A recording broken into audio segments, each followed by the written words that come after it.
ಭುವನ್ ಒಂದು ಪ್ರಶ್ನೆ ಐತಿಲ್ಲಿ. ಈಗ ಒಂದಷ್ಟು ಜನ ಈ ಹಿಂದೆ ಎಲ್ಲ ಈ ಹುಲಿ ಕೊಂದುಬಿಟ್ರೆ ದೊಡ್ಡ ವೀರ, ಹುಲಿ ಕೊಂದರೆ ಅವನಿಗೆ ಬಹುಮಾನ, 1 ರೂಪಾಯಿ, 50 ಪೈಸಾ, 4 ಆಣಿ, 1 ಆಣಿ, 2 ಆಣಿ, ಈ ಥರದ್ದೆಲ್ಲ ಬಹುಮಾನ ಕೊಟ್ಟಿರ್ತಕ್ಕಂಥ ಉದಾಹರಣೆ ಇದೆ. ಹುಲಿನ ಕೊಂದಿದ್ದೆ, ಒಬ್ಬ 10 ಸಾಯಿಸ್ತಾ, ಒಬ್ಬ 50 ಸಾಯಿಸ್ತಾ, ಒಬ್ಬ 100 ಸಾಯಿಸ್ಬಿಟ್ಟ.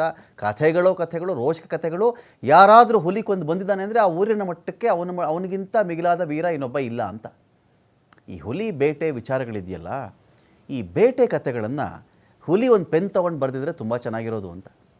ಹುಲಿ ಒಂದು ಪೆನ್ ತೊಗೊಂಡು ಬೇಟೆ ಕತೆ ಬರೀಬೇಕಾಗಿತ್ತು. ಅವನೊಬ್ಬ ಗನ್ ಹಿಡ್ಕೊಂಡು ಬಂದುಬಿಟ್ಟು ಹುಲಿನ ಸಾಯಿಸೋದಲ್ಲ. ಹುಲಿ ಅದು 4 ಕಾಲುಗಳು, ಮನುಷ್ಯಂದು 2 ಕೈ 2 ಕಾಲು, ಇದ್ರ ಮೇಲೆ ಫೈಟ್ ಆಡಿದ್ದಿದ್ರೆ ತುಂಬ ರೋಚಕವಾಗಿರೋದು ಆ ಹುಲಿ ಬೇಟೆ ಕಥೆಗಳು ಅಂತ ಹೇಳಿ. ಹಾಗಾದಾಗ ಇಂಥ ಹುಲಿಗೆ ಯಾವುದೋ ಒಂದು ಪ್ರಾಣಿನ ಅದು ಬೇಟೆ ಆಡಿಬಿಟ್ಟಿದೆ, ಆ ಕೋಪಕ್ಕೆ ಅದಕ್ಕೆ ವಿಷ ಹಾಕಿ ಸಾಯಿಸಿದಾಗ ಒಂದು ಮೂಲಭೂತ ಪ್ರಶ್ನೆ ಇದೆ ನಂದು. ಈ ಪ್ರಾಣಿಗಳಿಗೆ ತುಂಬ ಘ್ರಾಣಿಸುವ ಶಕ್ತಿ ಜಾಸ್ತಿ ಇರುತ್ತೆ, ವಾಸನಾ ಶಕ್ತಿ ಜಾಸ್ತಿ ಇರುತ್ತೆ. ಯಾವುದು ಈಗ ಒಂದು ಕುದುರೆ ಒಂದು ಕಡೆ ನೀರು ಕುಡಿತು ಅಂದರೆ ಜಗತ್ತಿನ ಯಾವ ಮನುಷ್ಯ ಬೇಕಾದರೂ ಆ ನೀರನ್ನು ಆರಾಮಾಗಿ ಕುಡಿಬಹುದಂತೆ. ಪರಿಶುದ್ಧವಾಗಿರ್ತಕ್ಕಂಥ ನೀರನ್ನು ಮಾತ್ರ ಕುದುರೆ ಕುಡಿಯೋದು.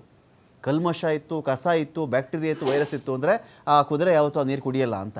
ಒಂದು ವಿಷ ಹಾಕಿದಾಗ ಪ್ರಾಣಿಗೆ ಆ ಸ್ಮೆಲ್ದು ವಿಚಾರ ಅರ್ಥ ಆಗಲ್ವಾ?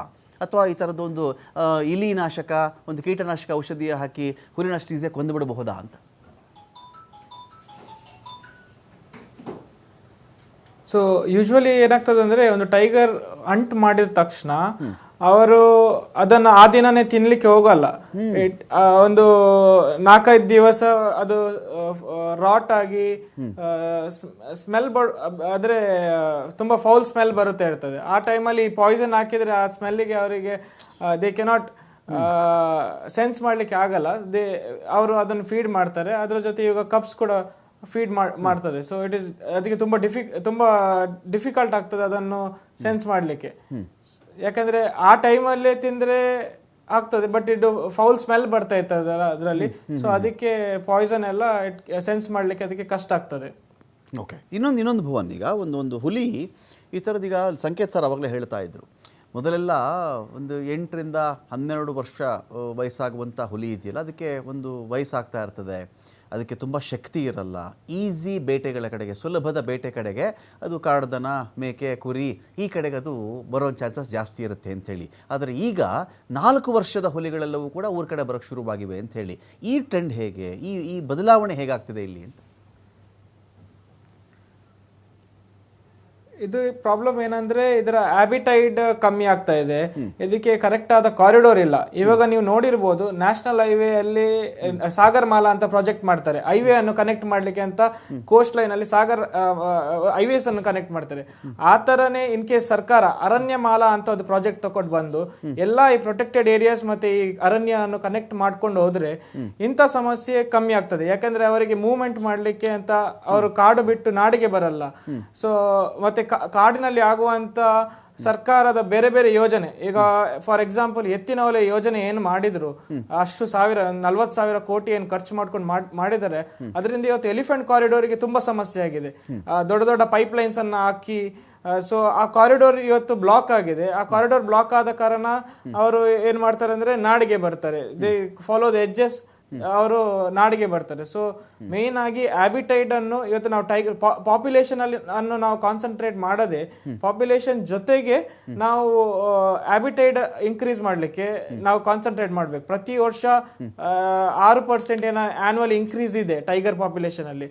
ಆದ್ರೆ ಹ್ಯಾಬಿಟೈಡ್ ಡಿಸ್ಟ್ರಕ್ಷನ್ ಅಷ್ಟೇ ಇದೆ, ಅಂದ್ರೆ ಅದರ ಡಬಲ್ ಆಗ್ತಾ ಇದೆ ಹ್ಯಾಬಿಟೈಡ್ ಡಿಸ್ಟ್ರಕ್ಷನ್. ಈ ಹ್ಯಾಬಿಟೈಡ್ ಡಿಸ್ಟ್ರಕ್ಷನ್ ಅನ್ನು ತಡಿಬೇಕು ನಾವು ಆದಷ್ಟು.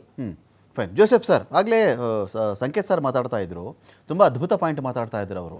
ಈಗ ಕಾಡಲ್ಲಿ ನಾವು ವನ್ಯಜೀವಿಗಳಿಗೆ ಬೇಕಾಗಿರತಕ್ಕಂಥ ಮರ ನೆಟ್ಟುವ ಅಂತ ಅವ್ರು ಹೇಳ್ತಾ ಇದ್ರು. 8x12 8x10 ನಾವೊಂದು ಮರ ನೆಟ್ಟಿದ್ದು 1.5 ಕೋಟಿ ಮರ ನೆಟ್ಬಿಟ್ವಿ ನಾವು, ಹಾಗೆ ಹೀಗೆ ಅಂತ. ಜಾಗ ಎಲ್ಲಿದೆ ರೀ? 1.5 ಕೋಟಿ ಮರ ನೆಡೋಕ್ಕೆ ನಿಮ್ಮ ಹತ್ರ ಜಾಗನೇ ಇಲ್ದಿದ್ಮೇಲೆ ಆ ಲೆಕ್ಕನೇ ಸುಳ್ಳಲ್ವಾ ಅಂತ. ಮತ್ತು ಎಲ್ಲಿ ಆ್ಯಪಲ್ ಬೆಳೆಯೋ ಗಿಡಗಳು ಎಲ್ಲಿ ನೆಟ್ಟರು ಇವರು, ಆರೆಂಜ್ ಎಲ್ಲಿ ನೆಟ್ಟರು ಇವರು, ಅಥವಾ ಪೈನಾಪಲ್ ಎಲ್ಲಿ ನೆಟ್ಟಿದ್ದಾರೆ, ಈ ಹೂಕೋಸ್ ಗಿಡ ಎಲ್ಲಿ ನೆಟ್ಟಿದ್ದಾರೆ ಗೊತ್ತಿಲ್ವಲ್ಲ ನಮಗೆ. ಕಾಡಲ್ಲಿ ನೆಟ್ವಿ. ಅರಣ್ಯ ನ್ಯಾಯ, ಅರಣ್ಯದಲ್ಲಿ ಏನು ಮಾಡಿದ್ರು ಎಸ್ಸೆ. ಅವ್ರು ಹೇಳಿದ ಆಘಾತಕಾರಿ ಏನು ಅಂದರೆ, ಕಾಲುವೆ ತೋಡಿರೋ ಭಾಗದಲ್ಲೇ ಆನೆಗಳು ಬಂದು ಮನುಷ್ಯನ ತೊಳೆದು ಸಾಯಿಸ್ತಾ ಇವೆ ಅಂತ ಹೇಳಿದ್ರೆ ಅವೆಲ್ಲ ತೋಟದ ಆನೆಗಳಾಗಿ ಬದಲಾಗ್ಬಿಟ್ಟಿವೆ ಅವು. ಮತ್ತು ನೆಟ್ಟಿಗೆ ಅವ್ರು ಕಾಲುವೆನೇ ತೋಡಿಲ್ಲ ಅಂತ. ಮತ್ತು ಪಲಗುಮ್ಮಿ ಸಾಯಿನಾಥ್ ಸರ್ ಅಂತ ಹೇಳಿ ಅದ್ಭುತವಾಗಿ ಒಂದು ವಿಷಯ ಬರೆದಿದ್ರು ಸರ್ ಅವರು. ಏನಂದರೆ, ಎವ್ರಿಬಡಿ ಲವ್ಸ್ ಡ್ರಾಟ್ ಅಂತ ಹೇಳಿ. ಈ ಬರ ಬಂದುಬಿಟ್ರೆ ಆ ಕಡೆಗೆ ಅದ್ಭುತ ಅವ್ರಿಗೆ, ಒಳ್ಳೆ ಸಮೃದ್ಧ ಬೆಳೆ ಅವ್ರಿಗೆ. ನಾನು ಕಾಡಲ್ಲಿ ಹೋದೆ, ನೀರು ತುಂಬಿದೆ ಪ್ರಾಣಿಗಳಿಗೆ, ಇನ್ನೊಂದು ಕಡೆ ಹೊಂಡ ತೋಡಿದೆ, ನಾನು ಈ ಕಡೆ ಕಾಲುವೆ ತೋಡಿದೆ, ಅಲ್ಲ ಅದು ಮಾಡಿದೆ ಇದು ಮಾಡಿದೆ, ಪ್ರಾಣಿಗಳಿಗೆ ಆಹಾರ ಇಟ್ಟೆ ಅಂದರೆ ಅದರಲ್ಲಿ ಚೆನ್ನಾಗಿ ಯಥೇಚ್ಛವಾಗಿ ದುಡ್ಡು ಮಾಡ್ತಾರೆ ಅಂತ ಹೇಳಿ. ಇದಕ್ಕೆಲ್ಲ ಕೊನೆ ಯಾವಾಗ? ಇದಕ್ಕೆ ಮಾಡಬೇಕಾದ್ದೇ. ಆದರೆ ಏನು ಪ್ರಮಾಣದಲ್ಲಿ ಅವ್ರು ಹೇಳ್ತಾ ಇದ್ದಾರೋ, ಕಾಡಲ್ಲಿ ಪ್ರಾಣಿಗಳಿಗೆ ಅಗತ್ಯ ಇರತಕ್ಕಂಥ ಆಹಾರ ಸೌಲಭ್ಯಗಳು ಸಿಗುವಂಥ, ಒಂದು ಕೋತಿಗೆ ಒಂದು ಹಣ್ಣು ಸಿಗಬೇಕು ಸರ್, ಒಂದು ಅಳಿಲಿಗೂ ಒಂದು ಹಣ್ಣು ಸಿಗಬೇಕಲ್ಲಿ, ಒಂದು ನವಿಲಿಗೇನೋ ಸಿಗಬೇಕಲ್ಲಿ, ಒಂದು ಆನೆಗೆ ಒಂದು ಹಣ್ಣು ಸಿಗಬೇಕು, ಒಂದು ಬಿದಿರು ಸಿಗಬೇಕು. ಹಿಂಗೆ ಪ್ಲಾನ್ ಮಾಡಬೇಕಲ್ವಾ, ಯಾವ ಕಡೆ ಎಲ್ಲೆಲ್ಲಿದೆ ಏನೇನು ಕಥೆ ಅಂತೇಳಿ. ಇದಾಗ್ತಿದೆಯಾ ಆಗ್ತಿಲ್ವಾ ಅಂತ. ನನಗೆ ಒಂದ್ 2 ನಿಮಿಷ ಕೊಟ್ರೆ ನಿಮ್ಗೆ ವಿವರವಾಗಿ ಎಲ್ಲ ಹೇಳ್ಬಿಡ್ತೀನಿ, ಬಿಚ್ಚಿ ಬಿಚ್ಚಿ ಹೇಳಿ.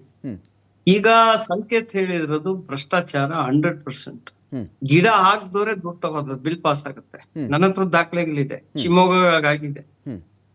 ಆಮೇಲೆ ಈಗ ಒಬ್ರು ನನಗೆ ಫೋನ್ ಮಾಡಿದ್ರು, ಒಬ್ರು ರೈತರು ಗುಂಡಲ್ಪೇಟೆಯಿಂದ ನನಗ್ ಫೋನ್ ಮಾಡಿದ್ರು, ಇಕ್ಬಾಲ್ ಅಹಮದ್ ಅವರು. ಅವ್ರು ನನಗೆ ಉದಾಹರಣೆ ಕೊಟ್ರು. ಸರ್, ಈಗ ಯಾರೋ ಹೊಸ RFO ಬಂದಿದ್ದಾರೆ ಎಡಿಯಾಲಕ್ಕೆ, ಅವರು 6 ತಿಂಗಳಿಂದ ಆ ರೇಂಜ್ ಒಳಗೆ ಒಂದು ಆನೆಯನ್ನು ದಾಟಿ ಇಲ್ಲ, ಊರಿಗೆ ಬಂದೇ ಇಲ್ಲ. ಸೊ ಎಫರ್ಟ್ ಹಾಕ್ತಾರೆ RFOಗಳು, ಅಲ್ಲಿನ ACFಗಳು ಎಲ್ಲ ಎಫರ್ಟ್ ಹಾಕ್ತಾರೆ, ತಡಿ ಹಾಕಬಹುದು. ಯಾಕಂದ್ರೆ ಆನ್ ಗ್ರೌಂಡ್ ವರ್ಕ್ ಒಳಗೆ ಇದ್ದಾರೆ, ಫೀಲ್ಡ್ ಒಳಗೆ. ಈಗಿನ RFOಗಳು ಬೇರೆಯವರು ಬೇರೆ ಏನು ಮಾಡ್ತಿಲ್ಲ, ಬೇರೆ ದುಡ್ಡು ಮಾಡ್ಕೊಂಡ್ ಕೂತವ್ರೆ. ಈಗ ಸಂಕೇತ್ ಅವ್ರು ಹೇಳ್ತಿದ್ರು, ಹೇಗೆ ನಮ್ಮ ರೈಲ್ ಲೈನ್ ಇಷ್ಟು ಕೋಟಿ ಆಗತ್ತೆ ಅಂದ್ಬಿಟ್ಟು, ಅದ್ರೊಳಗೆ ಎಷ್ಟು ಲೂಟಿ ಆಗ್ತಿದೆ ಗೊತ್ತಾ? ಈಗ ಪ್ರೊಕ್ಯೂರ್ ಮಾಡ್ಬೇಕಾರೆ ಅವ್ರಿಗೆ ಇಷ್ಟ ಟನ್ ಅಂದಾಗ ಅವ್ರಿಗೆ ಒಂದ್ 17.5% ಎಕ್ಸ್ಟ್ರಾ ಟನ್ನೇಜ್ ಕೊಡ್ತಾರೆ, ವೇಸ್ಟೇಜ್ ಅಂದ್ಬಿಟ್ಟು. ಆ ವೇಸ್ಟೇಜ್ ನ ಇಟ್ಕೊಂಡು ಇವ್ರು ಬಿಲ್ಗಳು ಹಾಕೊಂಡು ದುಡ್ಡು ಮಾಡ್ತಿದ್ದಾರೆ. ನಾನು ಸರ್ಕಾರಕ್ಕೆ ಬರುತ್ತಿದ್ದೇನೆ, ಇದ್ರ ಬಗ್ಗೆ ಒಂದು ತನಿಖೆ ಆಗ್ಬೇಕು. ಈ ಇವ್ರುಗಳು ಮಜಾ ಮಾಡ್ಕೊಂಡು ಊರ್ ಕಡೆ ಆನೆಗಳು ಬರ್ತಿದೆ ಅಂದ್ರೆ ಒಬ್ಬರು ತಡೆ ಹಾಕ್ಬೇಕಂದ್ರೆ, ಒಬ್ರು ಇಕ್ಬಾಲ್ ಅಹಮದ್ ಬಹಳ ಚೆನ್ನಾಗಿ ಹೇಳಿದ್ರು. ಸರ್, ಒಬ್ಬರು ಅಲ್ಲಿ 6 ತಿಂಗಳಿಗೆ ಒಂದು ಆನೆ ಆಚೆ ಬಂದಿಲ್ಲ ಅಂದ್ರೆ ಬೇರೆಯವ್ರು ಏನ್ ಮಾಡ್ತಿದ್ದಾರೆ, ಯಾಕೆ ಆಚೆ ಬರ್ತಿದೆ, ಕೆಲಸ ಮಾಡ್ತಿಲ್ಲ. ಸೊ ನಾನ್ ಇಲ್ಲಿಗೆ ಬರ್ತೀನಿ. ಈಗ ನಾನು correct right to the top ಹೋಗ್ತೀನಿ. ಈಗ ನಮ್ ಸರ್ಕಾರ ಆಯ್ಕೆ ಮಾಡಿರೋ ಆಫೀಸರ್ಸ್ ಸರಿ ಇಲ್ಲ, ಸರ್ಕಾರ ಫೇಲ್ ಆಗಿದೆ. ಈಗ ಒಬ್ಬರು project tiger, field director project tiger, FTPT ಅಂತೀವಿ, ಅವರ ಡಾಕ್ಟರ್ ರಮೇಶ್ ಕೂರಿಸಿದ್ದಾರೆ. ಅವ್ರ ಮೇಲೆ 2 ಲೋಕಾಯುಕ್ತ ಕೇಸ್ ಇತ್ತು, ತನಿಖೆ ನಡೀತಿದೆ. ಅವ್ರನ್ನ ನಾವು ಬಂದಿಪೂರ್ವವಾಗಿ ಇಷ್ಟೆಲ್ಲ ಭ್ರಷ್ಟಾಚಾರ ಆಗ್ತಿದೆ ಅಂತ ತೆಗ್ದಿದ್ಗೆ ಸರ್ಕಾರ ಅವ್ರನ್ನ ತಗೊಂಡೋಗಿ FTPT ಮಾಡ್ತಾರೆ. ಅವ್ರು in charge of all tiger reserves ಕರ್ನಾಟಕದೊಳಗೆ. ಎಸ್ಪೆಷಲಿ ಅವ್ರು ಕಂಡ್ರು ಬರೋದು BRT, ಬಂದಿಪುರ, ನಾಗರಹೊಳೆ ಪಕ್ಕನೇ ಇರೋದ್ರಿಂದ ನೋಡ್ಕೊತಾರೆ. ಸೊ ಇದು ಒಂದು.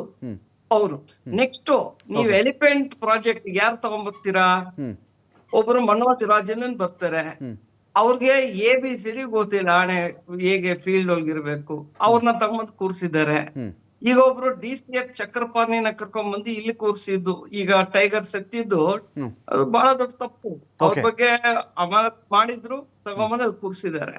ಸೊ ನಾ ಹೇಳೋದು, ನೀವ್ ಆಯ್ಕೆ ಮಾಡ್ಬೇಕಂದ್ರೆ ರೈಟ್ ಆಫೀಸರ್ಸ್ ತಗೊಂಬಂದ್ ಕೂರ್ಸ್ಬೇಕು. ಯಾರಿಗೋ ಸುಮ್ನೆ ಯಾವ ಕೂರ್ಸ್ಬಿಟ್ರೆ ಕೋತಿ ಕೈಗೆ ಮಾಣಿಗೆ ಕೊಟ್ರೆ ಕಿತ್ತಾಕತ್ತೆ. ಇವತ್ತಿಗೆ ನಾನು ಹೇಳ್ಬೇಕು, ನಿಮ್ ಶೋ ಒಳಗೆ ನಾನ್ ನಿಮ್ಗೆ ಹೇಳ್ಬೇಕು, ನಮ್ಮ ಇದ್ರೊಳಗೆ ಒಬ್ರು BP ರವಿ ಅಂತಿದ್ದಾರೆ ಆಫೀಸರ್, ಮನೋಜ್ ಕುಮಾರ್ ಅಂತ ಆಫೀಸರ್ ಇದ್ದಾರೆ. ಸೊ ಇದ್ದಾರೆ, ಲಿಂಗರಾಜ್ ಅಂತಿದ್ದಾರೆ, ಸುನೀಲ್ ಪವರ್, ನಾನು ಹೆಸರುಗಳು ಜಾಸ್ತಿ ಹೇಳ್ಬಾರ್ದು. ಬಟ್ ಈ BP ರವಿಗೆ ಅವ್ರು ಏನಾದ್ರು ಈಗ PCC ವೈಲೇಟ್ ಮಾಡಿದ್ರೆ, ನಾಡಿದ್ದು ಸುಭಾಷ್ ಮಲ್ಕಡೆ ಅವ್ರು ರಿಟೈರ್ ಆಗ್ತಿದ್ದಾರೆ, ಚೀಫ್ ವೈಲೇಟ್ ವಾರ್ಡನ್, ಅವ್ರಿಗೆ ಆ ಜಾಗ ಕೊಟ್ರೆ, ವಿದೌಟ್ ಪೊಲಿಟಿಕಲ್ ವೆಂಡೇಟಾ, ವಿದೌಟ್ ಹಾಲ್ ಕೊಟ್ರೆ, ಅವರು definite things will improve. So it is the key element for the government to ensure the right person is put there. So ಅರ್ಧಕ್ಕರ್ಧ ಪಾಲನ್ ಇರೋದೇ ನಮ್ಮ ಅಡ್ಮಿನಿಸ್ಟ್ರೇಷನ್.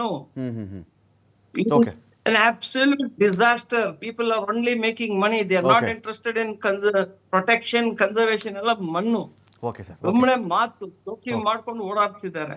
ನಾನ್ ಇವತ್ತು ಸರ್ಕಾರಕ್ಕೆ ಮುಂದೆ ಬರ್ತಿದೀವಿ, ತನಿಖೆ ಆಗ್ಬೇಕು, ಯಾರ್ಯಾರು ಏನೇನ್ ಮಾಡ್ತಿದ್ದಾರೆ ಬರ್ಲಿ ಆಚೆ, ಪಬ್ಲಿಕ್ ಗೊತ್ತಾಗ್ಬೇಕು. ಫೈನ್. ಈ ಒಂದು ಡಿಬೇಟಲ್ಲಿ ಪಾಲ್ಗೊಂಡಿದ್ದಂತಹ ಎಲ್ಲರೂ ಕೂಡ ಧನ್ಯವಾದಗಳು. ಸಂಕೇತ್ ಪೂವೆ ಸರ್, ಅನಂತರ ಜೋಸೆಫ್ ಓವರ್ ಸರ್, ಭುವನ್, ಎಲ್ಲರೂ ಕೂಡ ಸಾಕಷ್ಟು ಒಳ ನೋಟಗಳನ್ನು ಕೊಟ್ಟಿದ್ದೀರಿ. ಯಾಕಂದರೆ ನಮಗೆ ಪ್ರಾಣಿಗಳನ್ನು ರೆಪ್ರೆಸೆಂಟ್ ಮಾಡಲಿಕ್ಕೆ ಯಾವುದು ಆನೆ ಬರಲ್ಲ ಸರ್, ಯಾವುದು ಹುಲಿ ಬಂದು ರೆಪ್ರೆಸೆಂಟ್ ಮಾಡಿ ಅದರ ಗೋಲ್ಡ್ ಹೇಳ್ಕೊಳ್ಳಲ್ಲ.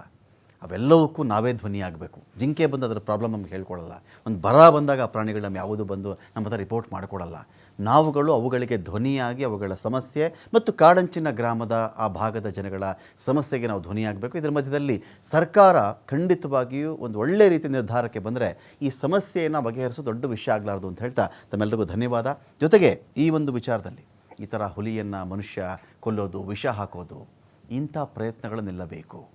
ನಮಗೆಷ್ಟು ಹಕ್ಕಿದೆಯೋ ಭೂಮಿ ಮೇಲೆ ಬದುಕಲಿಕ್ಕೆ ಅಷ್ಟೇ ಹಕ್ಕು ಭೂಮಿ ಮೇಲಿನ ಬೇರೆ ಸೃಷ್ಟಿಗೂ ಇದೆ.